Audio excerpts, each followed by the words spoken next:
Y'all, did we get it wrong about Casey? Could she be the real sweetheart in all of this? Before we get into today's video, I do want to let you guys know that this video is for entertainment and educational purposes only. Please remember to be kind to everybody everywhere in your everyday life, in your home, in the grocery store, and especially in the comment section down below. Please do not show hate to anybody, anywhere.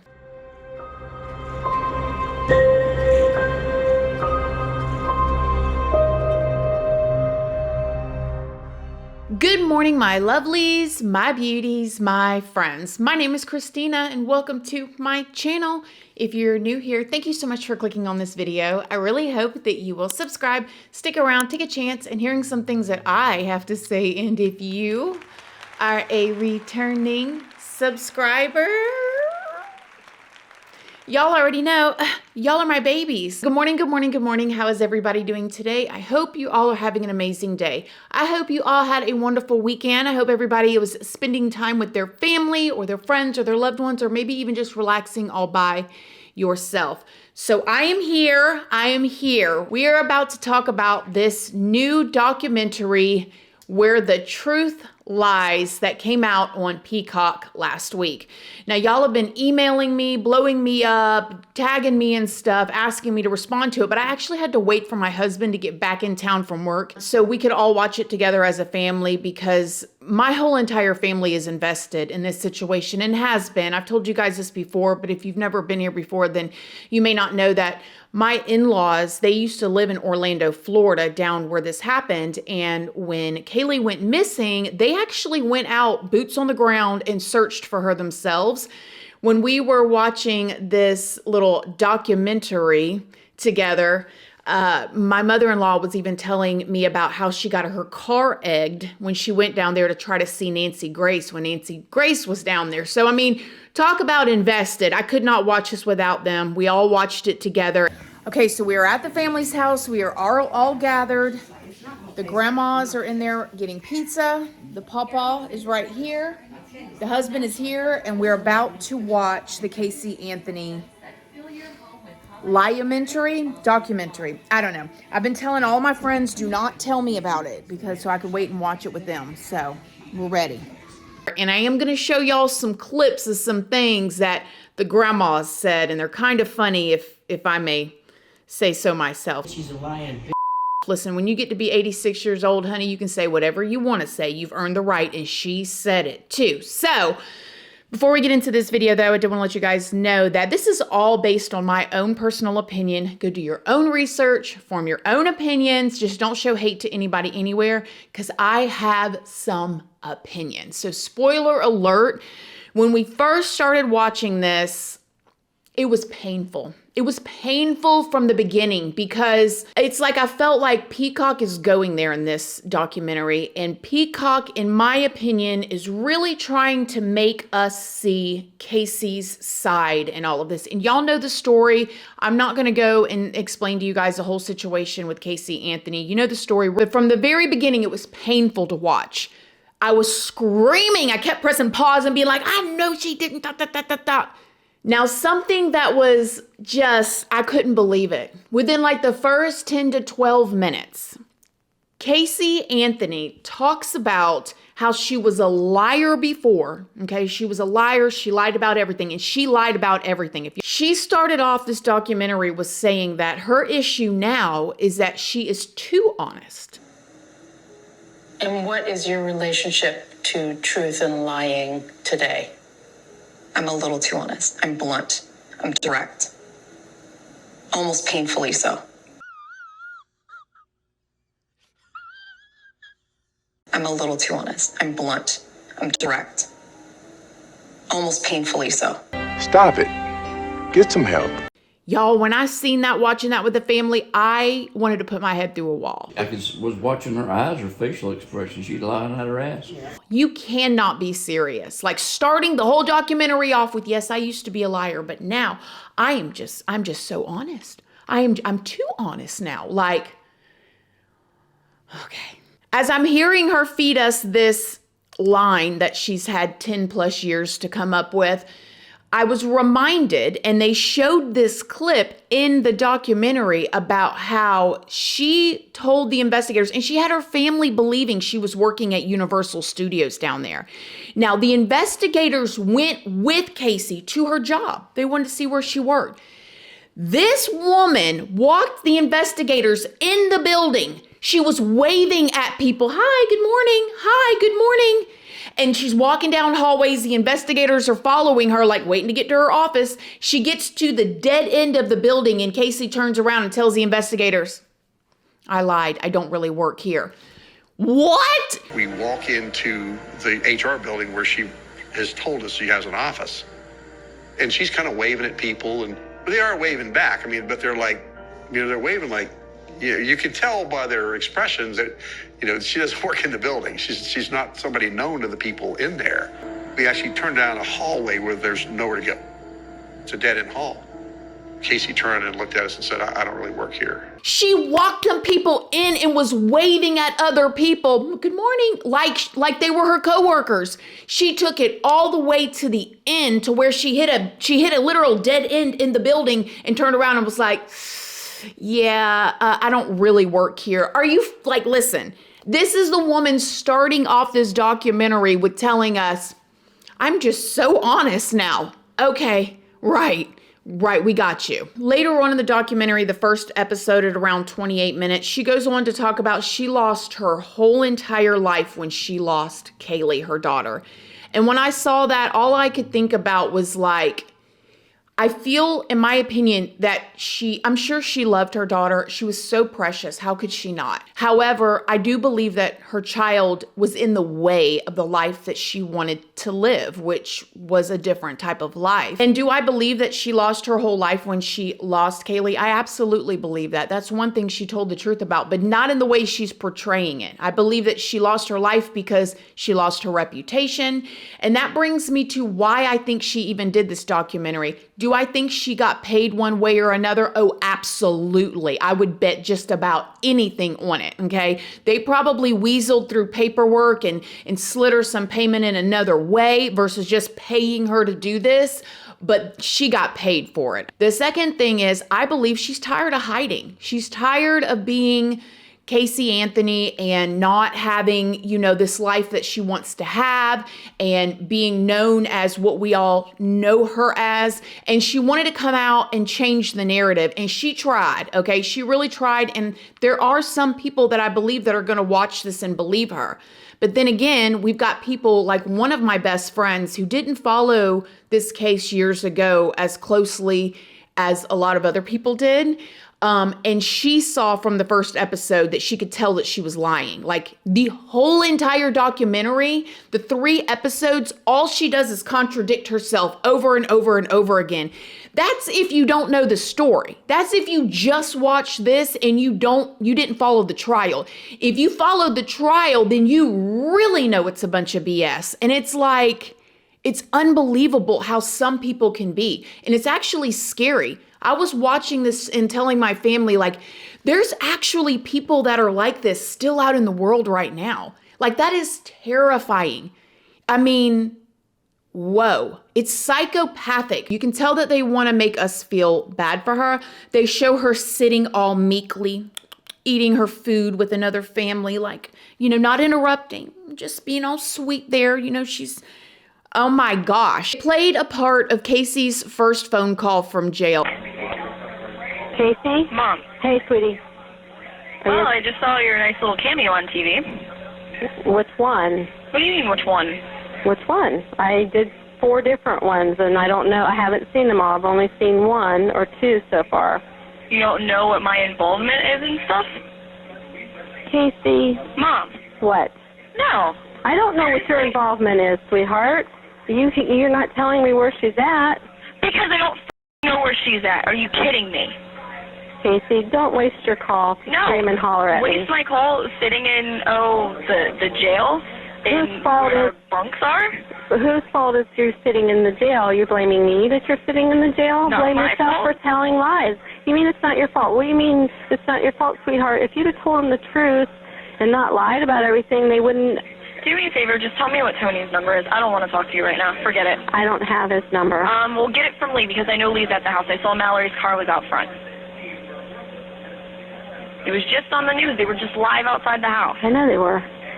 Well, Well, can you get Tony's number for me so I can call him?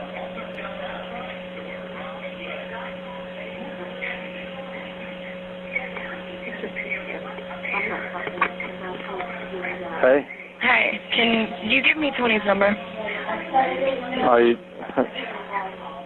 I can do that. I don't know what real good it's going to do you at this point. Well, I'd like to talk to him anyway.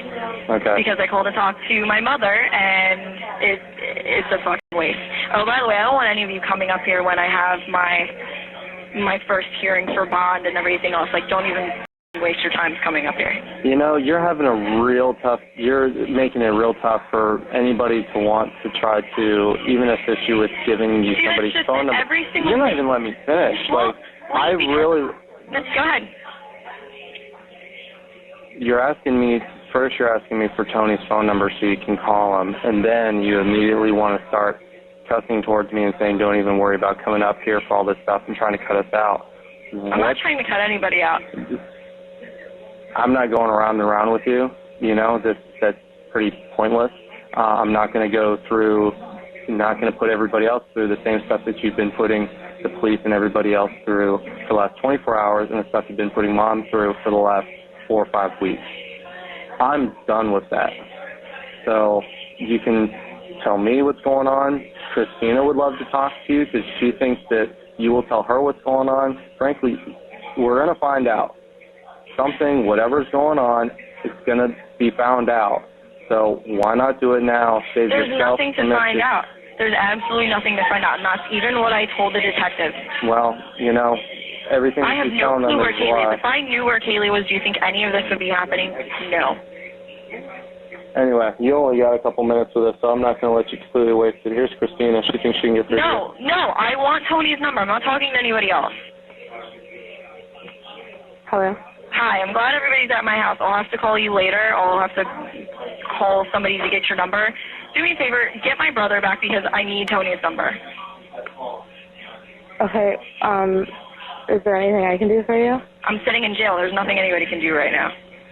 Well, I'm just trying to be... Oh, I know you are, honey. I absolutely know that you are, and I appreciate everything that you're trying to do, but I'd like to call Tony. He's not at my house, is he? No, Okay. no, it's just me and your parents and Lee. Okay. Well, can you do me a favor and get my brother back or get the number from him, please? Does Tony have anything to do with Kaylee? No. Nothing. Okay, so why do you want to talk to Tony? You probably don't want to tell me, do you? Huh? You probably don't want to tell me, do you? I didn't hear what you said. I said, does Tony have anything to do with Kaylee? No, Tony had nothing to do with Kaylee. Oh, so why do you want to talk to him? You probably don't want to tell me. He's my boyfriend, and I want to actually try to sit and talk to him because I didn't get a chance to talk to him earlier because I got arrested on a f***ing whim today because they're blaming me for stuff that I never would do, that I didn't do. Okay. Well, I'm on your side. You know that, right? Honey, I know that. I just want to talk to Tony, get a little bit of... Casey, you have to tell me if you know anything about Kaylee. Sweetheart, if anything happens to Kaylee, Casey, I'll die. You understand? I'll die. If anything happens to that baby. Oh, my God. Calling you guys? Waste. Huge waste. So in this Peacock series that they put out with Casey Anthony, she states that basically her father did everything, and when you listen to this phone call, this was her first phone call from jail when she was arrested. She calls her house and she speaks to her mother. Why didn't she ask to speak to her father since she said she knew her father did something with her daughter? All she was worried about was getting her boyfriend's number so she could talk to her boyfriend. She did not seem upset at all that she allegedly hadn't seen her daughter in over a month. She just wanted to make sure she got her boyfriend's phone number so she could talk to him. But in the documentary, I hate calling it that. That's what they call it. I really hate calling it that because to me it's a bunch of crap. It's Casey's news story. We done heard 35 different stories. I mean, it was Zanny the nanny, it was this, it was that, it was all kind of different things, right? Now we have a whole new story with a whole new ending in this one. But the phone call that Casey had from jail, the way that they formatted this 3-part show that they did on her and her story is they tried to like put all the rumors and the things that we feel in the first episode so we could kind of maybe gain some trust with this Peacock documentary. And then in the last 2 episodes is when they really just start flowering her up and making it seem like she's this victim, and she was a victim of literally everybody. You guys, in this documentary, she was a victim of everybody and everything. And don't get me wrong, I do not think her family is perfect. I think her daddy's got issues and he's always had issues. I don't believe all of the things that she says about him because I can't believe anything she says. She lies about everything. They even go on to talk about when Kaylee was born, okay? Casey Anthony got pregnant. Boom, she's pregnant, teenager. She was with a guy at this time. She had a boyfriend, and she told the boyfriend that he was the daddy. And so there he was, thinking he was the daddy. He's holding this baby, little baby Kaylee in the hospital. Precious, proud daddy. And then he goes and has a DNA test, and boom, he's not the daddy, although she had lied to him the whole time, okay? When that came out, then she went on to say, oh, it's this other guy, but he's traveled. He's in another place. I can't get a hold of him. Then it comes out that she was actually R-word. This is what she's saying. I hate to, say somebody is lying in something that serious, but this is an Amber Heard with brown hair, in my opinion. Watching this was like watching Amber Heard testify, okay? It was like, whoa. So then she said, the reason why I lied to the guy that believed he was the dad and then said it was another guy was because actually I was. And because of that, so it's like she had an excuse for all of her lies, right? Even down to the conception of her child, she found a way to victimize herself. And it's Amber Heard. It's Amber Heard with brown hair, okay? Ugh. Then, you guys, she addressed the tattoo. Now, we all remember that when her child was missing for 31 days, she got a tattoo on her back that said Bella Vita, which means the good life. So her daughter is missing, right? In her story, she has no idea where her daughter is, okay? But she's out getting tattooed while she's partying / working, the good life tattooed on her back. Well, now her excuse to that is because she had such a terrible childhood with her parents. That was kind of like an FU to her parents.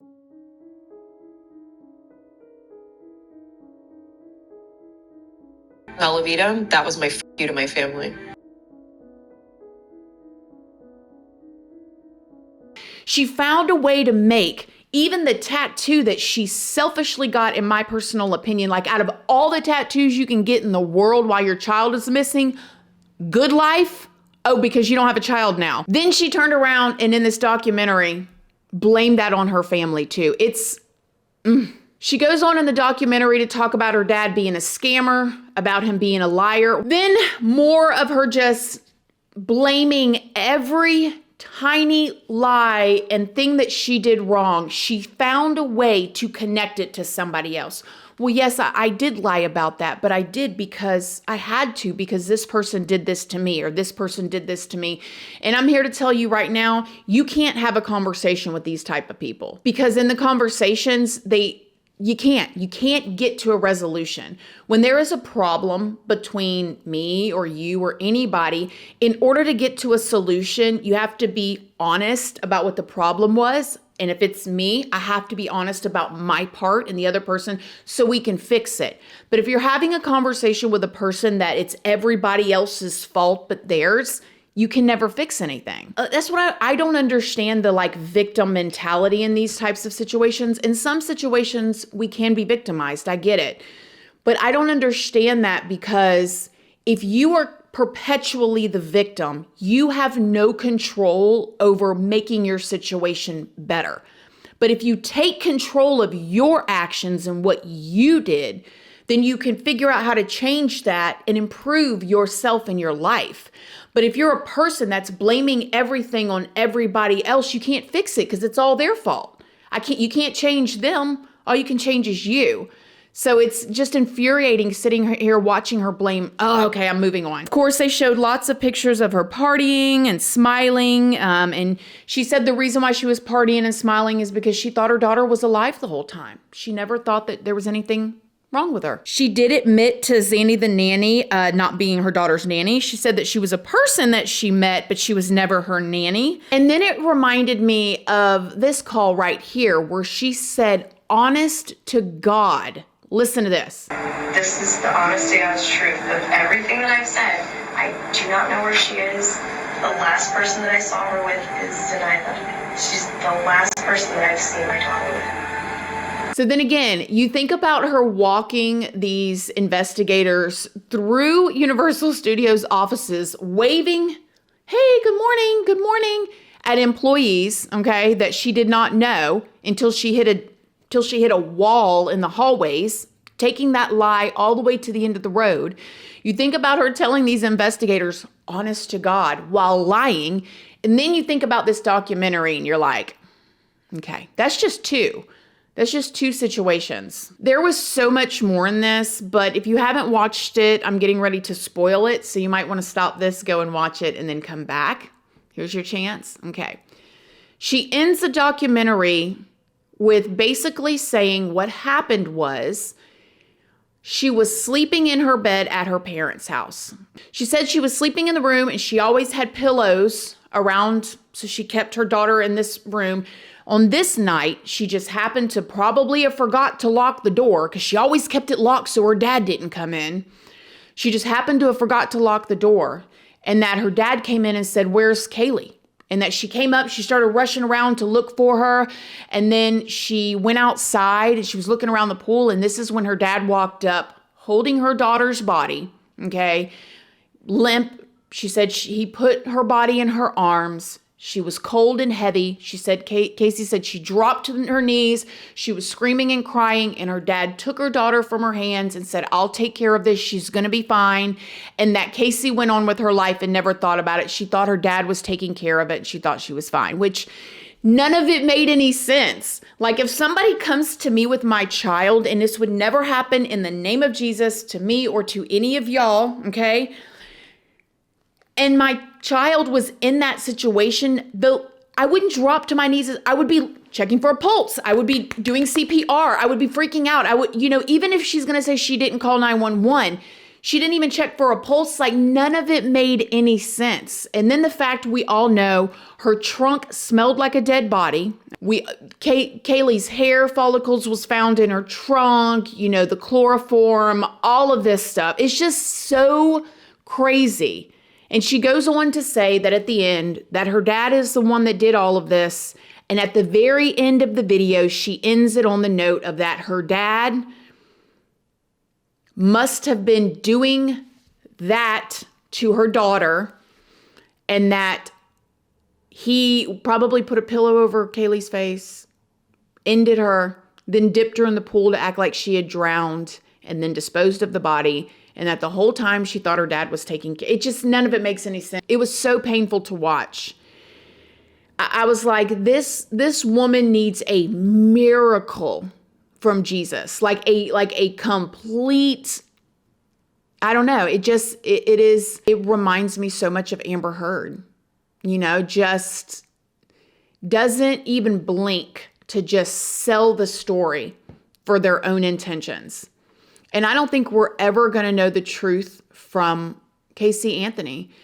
If you guys want to know what I think happened, I think that she was probably using something to get her to sleep so she could party and do the things that she wanted to. And she gave her too much and she didn't wake up. And I think she put her precious little body in the trunk of her car until the smell became too much, and then she disposed of the body, and she kept going. And then she just told lie after lie after lie, thinking she was going to get away with it, and she did. That's my opinion. She has done nothing but lie her whole entire life. Even her high school friends said all she did was lie. her parents, she's a severely, in my opinion, psychotic, pathological liar. I think she's a serious psychopath. I'm not even joking, and I'm not trying to be mean. That is a psychopath walking. And this should be a lesson, her and Amber Heard, because these are the public stories that we can see and learn from. For those of y'all that are out there dating, just because they're pretty by societal standards or they can tell you a story, you better be careful, okay? The devil was the God's most beautiful angel. You better be careful out there. And I'm speaking to myself too. Now, trust me, I'm not looking down at y'all. I'm in a group of y'all, putting my hands on y'all's shoulders like, we got to be careful. We can love everybody, but we also can be real with ourselves too. So what do y'all think? Is there anybody out there that believed it? If anybody believes in the comments section, y'all let them please have their opinion. I want to hear everybody's opinion. And other than that, I will be reading what you guys have to say. I love you guys. Thank you so much for being here, and I will see y'all in the next video. Bye.